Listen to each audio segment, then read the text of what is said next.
What's up, fam? Papa Swole here for episode 435 of the Daily Mother Swole. Welcome to the Gain Train. Welcome to the most muscular broadcast in the realm, because when I flex, you flex, we all flex our biceps. And even if my biceps are slightly more swole-tastic than yours, don't worry. You can work your ass off for 15, 16 years and get what I have. The sun is shining, the birds are chirping, the bacon is sizzling. Welcome to the Daily Swole.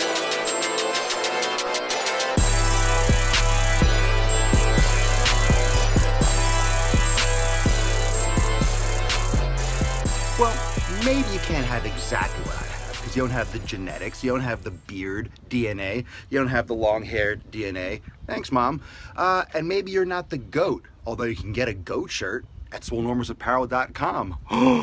You like that pitch? I'm just kidding. Today is about building muscle and burning fat. Building muscle and burning fat. I really want to get into the realities of both. Sorry, I had a lot of coffee and I'm just a little bit wired up. But we're here. We're here. It's Saturday. It's Swole Saturday. It's time for the pump train to leave the station. We're going to Jacksonville. We're going to Gainesville. And then we will stop end of the line in Boston, Mass.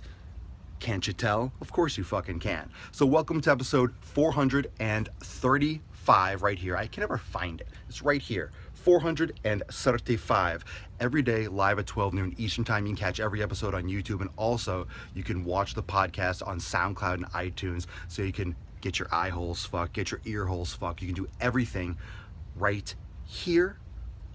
If you like to use the podcast, type in Swolenormous. If you like Instagram, type in Swolenormous. I'm everywhere. So today's episode is the reality, the truth of building muscle and burning fat. So let's start with the first general concept, because yesterday, and I think this builds beautifully, absolutely beautifully upon yesterday's episode about time, right? Time is your greatest asset. Time is priceless. Time is all you have. Time runs out. And the reason that people try to cut corners is because time does run out and you can't get more time. So that encourages people to try to cut corners. Because there's a limited amount of time, because time for everyone on earth is a limited resource, because time is a limited resource, people try to save time. And that's one of the reasons why podcasts are so popular. That's the reason why this show is so popular, because you get some straight knowledge nukes, you get some straight information, and you get it quick. You don't have to waste time searching through Google, doing the research. You don't have to wait. You don't have to spend the time going to school for exercise science for 4 years. You don't have to spend the time trying these things in the gym and toiling endlessly for 16 years or so in order to get the answers and in order to, find out what happens when you apply certain concepts. I have done that, so I'm telling you my personal experiences. You're watching this to save time. You listen to things to save time, and time is important. Time is important to you, time is important to me, time is important to humankind, and that's why we're always trying to go back in time and the fountain of youth and blah, blah, blah. So how quickly, that being the case, how quickly can you actually save time? How quickly can you build muscle? How quickly can you actually lose fat? And there could be some varying research out there. I mean, honestly, if you Google stuff and you search stuff, it could be something that you find varying, plus or minus a couple things here and there.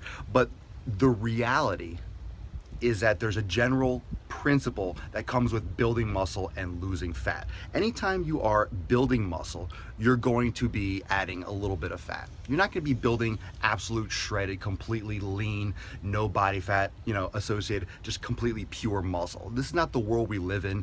We're not talking about taking anabolic steroids. We're talking about eating big, training hard, and putting on size.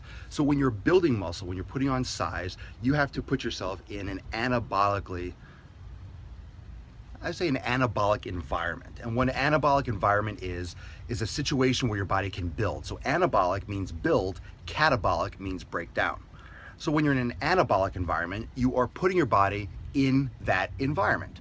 When you come to Florida, South Florida, especially this time of year, you sweat your fucking balls off, because in South Florida, it's hot as fucking shit and it's humid and you will sweat because you're not adapted to this. I will sweat a lot less than you might because I've been living down here for over a decade. If I go back up north, I'm gonna feel more cold or more chilly at the temperature it is right now than you do, because you're adapted to that environment. So whether it's a weather environment or whether it's an actual training environment, you're still putting your body in a situation where it has to adapt, right? You're putting your body in a situation where it has to either grow or it can lose. So if you're giving your body the tools, if you're giving your body the meat and the potatoes, so to speak, if you're giving your body the A, B, and C, your body can build. If you're not giving your body the A, B, and C, your body will likely lose. And that's just the way of the game. So if you're adding extra, if you're eating more calories than you need to maintain, and you're eating enough protein and so forth, and you're training hard enough, your body is more likely to build, to add. You're giving your body extra bricks, you're giving your body extra lumber, you're giving your body extra mortar, you're giving your body extra piping, extra metal, extra scaffolding. You're giving your body extra tools. You can't build a house with fucking material you don't have. If I say that, it sounds stupid, but a lot of you are trying to eat less calories than you need to maintain and think you're gonna fucking build muscle from it. That's not how it works. Your body doesn't take fat and transform it magically into muscle tissue. Nothing transforms. You know, your body uses fat for fuel, your body uses carbohydrates for fuel, your body uses things for fuel. What you are doing will predispose your body to using some of that fuel, to constructing what it needs to adapt to the environment, whether it's building muscle, whether it's losing fat to maintain at a lower body composition because you're not getting enough food to maintain, you know, a certain amount of muscle mass. So if you stop eating as much, you'll lose muscle because your body can't maintain that living tissue. And if you're eating extra, you might put on fat or you might put on muscle depending on how you train. So if I just sit here and like, you know what, I want to put on some muscle. Papa Swole wants to get more fucking yoked. So then you start eating 4,000 calories a day. If I'm not training, I'm gonna gain weight. I'm gonna gain body fat because my body is not experiencing the breakdown. My body doesn't need to adapt. My body doesn't need to change. My body won't need to put on more muscle because I'm just eating more food. I'm putting in more energy, I'm taking in more energy, we should say, but I am not demanding the need to use those tools to rebuild, to build more muscles, to defend myself against outside stresses, to defend myself against bench pressing, to defend myself against curling, against squats. So you have to understand that you have to put your body into a situation where it needs that fuel. It needs that extra calorie intake. It needs that extra food. Thank you so much, by the way, for everyone that's sharing and liking the broadcast right now. If you haven't yet, hit that share button, float some hearts, let me know you're still fucking alive, you're still breathing. I hate that when everyone sits there and like, oh, he's dropping nukes again. Oh. No, float some hearts, interact, let me know what you think, drop some comments, say, fuck yeah, Papa Swole, make some sick gains today. I love your beard. Just say something. I hate the beard. Just say something. Say something. Wake up. Thank you. So everyone that's listening on SoundCloud, iTunes, podcast, thank you for checking it out. Thanks for watching this on Facebook. Let's continue, but keep on sharing this. Keep on letting people around you know that Papa Swole dropping some sick fucking ear bombs right now. When you are trying to lose weight, no, let's go back to the building muscle. So how fast can you actually do this? It's much harder to build something than to tear it down. Agreed? So if you want a demolition, if you want to demo a house or a building, if you want to demo a building, you get a bulldozer, you get a wrecking ball, and you smash that shit down. If you want to build something, it might take 6 months, 5 months, a year. It's going to take time to build, to put it all together. It takes much longer to build than to lose. Same thing with building muscle. So realistically, you can only put on naturally about 2 to 3 pounds of muscle a month. Okay? It's not some magic number like, well, I put on 10 pounds this month. You might have put on 1 or 2 pounds of muscle, maybe, and then you put on about 8 pounds of fat. Now, if you're training hard, it doesn't mean that fat is just going under the skin and you're just gonna look fat. You might look bigger because you also have things like intermuscular fat, where you have fat between the muscle cells and muscle tissue, and you have fat everywhere. Fat's kind of like marbling, like a steak. So when you put on size and put on weight, you don't always just look fat because it doesn't necessarily go to your gut. Because if your hormone levels are proper and you're training hard and you're a young guy or you're average, and then you put on some size, it might go around your arms, your legs. It might not get stored in your fat because maybe your cortisol levels aren't super high. So there are other factors that would determine whether or not maybe you're putting on fat in your stomach. But 5 pounds of fat dispersed over your entire body, you'll barely notice. You'll see it as size or looking thicker. You know, if you put on like 50 pounds of fat, then you start seeing it, especially when it's all in your gut. But if you're putting on like a dispersed 5 or 10 pounds, you might not notice it as fat. You might seem a little bit softer, but you're gonna look bigger, and you're like, man, I'm getting some muscle, I'm getting big, when you're actually just putting on some extra body fat, which isn't all bad, because body fat oftentimes comes with muscle, because you are getting in extra calories. You're taking in extra calories, and it's very hard to get that perfect balance where you don't put on or minimize body fat. It's very, very scientific. You have to, if you're gonna get that nitpicky, you're gonna have to measure, you're gonna have to weigh everything, you have to be extremely consistent every single day, no days off, no cheat meals, and it's very, very hard to put on completely lean tissue. So usually it's not recommended to even try, because you're just gonna, it's too nitpicky, it's too much minutia, it's too specific, it's too you know, inaccurate. You can't do it to that point. Some people can if you're really obsessed over it, fine, but most people don't want to get involved with that. So I never say that's how you have to do it. Don't worry about that. Put on some size, cut up a little bit, and so forth. But 2 or 3 pounds a month. Now, let's look at losing fat. Losing fat, just like you had to put yourself in an environment where you had a caloric excess to build, when you're losing weight, you gotta put yourself in a caloric deficit, in a situation where your body doesn't have enough tools. Now, you're gonna be exercising, you're gonna be training, but you're training in a way that your body won't be able to build upon, because you're not getting enough calories in. And what you're trying to do with this caloric deficit is you're trying to put your body in that environment again, right? You're putting your body in an environment where it has to scramble for the excess energy. It has to scramble for the excess calories. It has to look for energy, and it's not getting it from your food. So where's it gonna get it from? From your body fat, from your subcutaneous fat, when you're at rest, when you're taking a shower, when you're sleeping at night, when you're walking around the mall. Your body is going to take, at lower intensity, longer duration intervals, when you're resting at rest, when your body is utilizing a majority of fat for energy, your body will be utilizing more fat, and over time, you will shed fat and keep some more muscle mass, and you'll lean out, you'll lose weight. This, losing weight, is only about 1 to 2 pounds a week. So I hate to break it to you when people say, I'm gonna lose 30 pounds in a month or 30 pounds in 2 months. You're losing a ton of water weight. Now, when you say someone, or you hear like a trainer or someone blow smoke up your ass saying, you're gonna lose 20 pounds in a month, or my client lost 20 pounds in a month, it's 20 pounds. Maybe that's true. But it's likely 10, 12, 15 pounds of water. And your body, unless you have dried, burnt up, completely dusty toast, you have moisture. So with fat and with exercise, you lose water, which is fine. You're supposed to lose water, you're supposed to lose weight, but just understand the reality. So when you start training, and let's say you lose dramatically a lot of weight, you lose 10 pounds the first week, you lose 20 pounds the first month, you lose 30 pounds in 2 months, and then all of a sudden you get that plateau, right? All of a sudden, let me go the other way.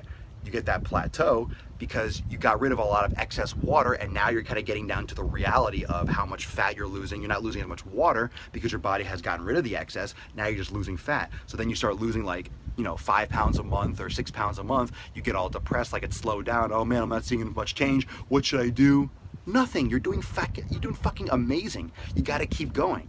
You have to stop thinking that there's some magic speed fat loss that can happen. It won't happen. It won't happen. You're going to be losing about 1 to 2 pounds a week. So understand this timetable. Putting your body in an environment to build, putting your body in an environment where it has to take away and trim excess weight. It's getting a little windy out here. It's nice, it's breezy, but if it's a little bit noisy on the podcast, apologies, but I got through all the most important content. So let me know what you think in the comments. Drop a couple comments below. Hit the like button, mash that love button, mash those hearts, and a couple things. If you haven't left a review on my Facebook page, those of you that are watching, if you have not left a Facebook review, please do so. It takes 2 seconds. I appreciate it. Leave an honest review there. And also those of you that listen to this on iTunes, if you could leave an iTunes review, very much appreciated. Of course, always when you share it. And I'll see everyone on Instagram. Make sure you follow me on Instagram as well for more daily activities and those crazy things that Papa Solio does when he's not on the Daily Swole. So let me take a couple questions because I saw a couple pop up, and this is always one of those big question type topics for the daily. Let me see if I could see a couple here. James Detone, what if you're 30 overweight and you build the muscle and eat a surplus of whole foods? Will you lose the 30 pounds? If you're overweight and you're eating a surplus of whole foods, no, you will not lose the 30 pounds. If you're eating in excess of what you're utilizing, you will not lose the weight. How do you feel about keto or intermittent? It's fine. I don't personally prefer intermittent fasting. I do it now and again because I might be up late and wake up a little bit later in the morning, and then I'll just drink some coffee, and then I'll eat in the afternoon. So technically you can call that an intermittent fast. Some of these things, like where it's, oh, I don't eat from 8 or 10 p.m. until 2 p.m. I almost don't call that intermittent fasting. I call that just not eating for 6 hours, because you're sleeping for 8 hours, so you're just not eating breakfast. And people consider that intermittent fasting. There's a lot of research that shows it can be beneficial. Some people love it. I personally don't like it. Once in a while, it's fine. But for me, like I said, for me, you can try this. It's not dangerous. For women, you should research a little bit more, because there is research out there that shows that because women are meant, evolutionary to nest and to have sustenance. You're not designed, ladies, to go long periods without food. It can fuck with your hormones a little bit too much. So just be careful and look into that a little bit more before you jump into it. But try it. I don't like doing it regularly. Once in a while, fine. But I found when I do it 5-6 days in a row, I just don't like it. I feel like I lose too much. I feel too flat. I don't feel like I react well to it in the long term. But once in a while, it's fine. I don't pay too much attention when I eat. I just make sure I try to get as many meals as I can. I eat when I need to. Is it possible to make muscles while on keto? Yes, it's possible to make muscles anywhere, because if you're putting your body in a situation where it's breaking down, you can build. But I would not do a ketotic diet if you're trying to build muscle. If you're trying to lose weight, if you're trying to lose a lot of weight, keto can be an option.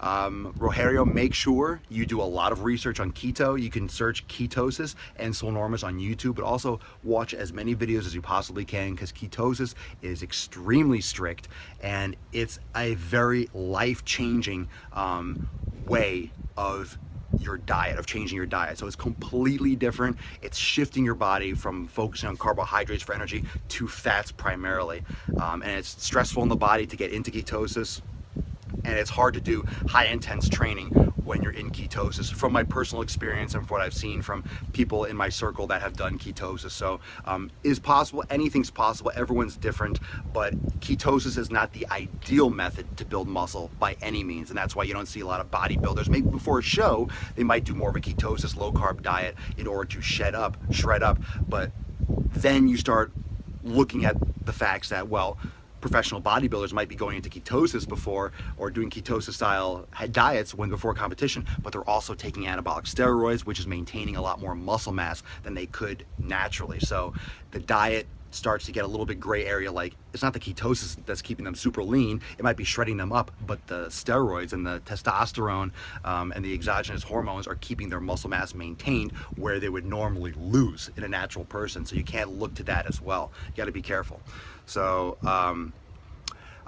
April, if I go into a caloric deficit, won't my body hold on to the fat because it's scared that I'll lose too much? Absolutely not. That's not true. That's a myth. I don't even think that's a myth. That's just an improper assessment of what you're actually doing. A caloric deficit doesn't mean that you're eating starvation mode. It's not a concentration camp diet.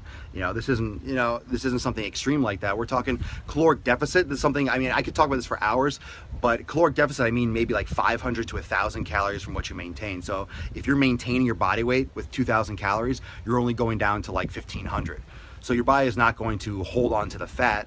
Your body may if you do into a starvation mode, but if you're eating 500 calories a day or 1,000 calories, one of the reasons why you might hold on to fat and it doesn't work is because hormone levels get fucked up and cortisol stays high because it's a very stressful situation. Cortisol is a stress hormone, and that'll maintain more body fat, so that's not a good thing. All right, thank you so much everyone for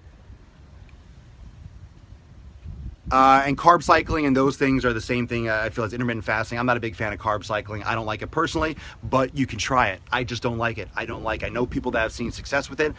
I don't like doing low carb for 3 days and 1 day high carb. I fucking hate it. I just straight up hate it. I don't like it. I get flat. I don't feel like I refuel and recarb up enough. Did I do it perfectly? Maybe not. I've tried it a couple times, different ways. Papa Swole, no likey, so I stop. And plus, when I do with carb cycling, you need to specifically do things a certain way. You need to eliminate carbs on certain days, and I don't like restricting my diet too much. I like fucking eating food when I want to eat food. I like training hard when I want to train hard. And the last thing, the shittiest thing to do is do 3 or 4 days of like no carb and fucking try to hit like a heavy workout. It sucks. But low carb and ketosis are the kind of things that feel great 2 or 3 days in, and then you hit that wall and it feels like shit. So anytime you're doing extreme dieting changes, understand that it might be a period of adjustment. So whether it's building muscle or losing weight, you have to take that into account, that your body is going through a seismic potentially shift, and you could just feel very like, just physically fucked up because you're changing a lot of things at the same time. Thank you so much for joining me for episode 435. I had to check to make sure I was getting the right fucking number. Thank you so much for joining me on this episode of The Daily Mother Sleazy, every day at 12 noon Eastern Time on Facebook, YouTube, SoundCloud, iTunes. Gonna be on Instagram all effing day, and you might also want to check me out on Snapchat if you're into those things. Behind the scenes all day long. And also, love you, my premium peeps. We had a great workshop this week. Make sure, big announcements coming on Monday all around. Premium is changing in a way. And so just without further ado, now is the time to hook into my private community with tons of exercise demos and more to come. Weekly workshops, open Q&As. It's an amazing private group. So a lot of you that are asking me all these questions here, we do this all day long in premium. So I appreciate everyone's attention. Thank you for watching this entire episode. Peace, McGee's, Deuce, Magoose. I'll see everyone tomorrow, Sunday Fun Day, for episode 436 of The Daily Mother. Swole with Papa Swolio, the GOAT. Love you all. Mwah, mwah, mwah. Peace out.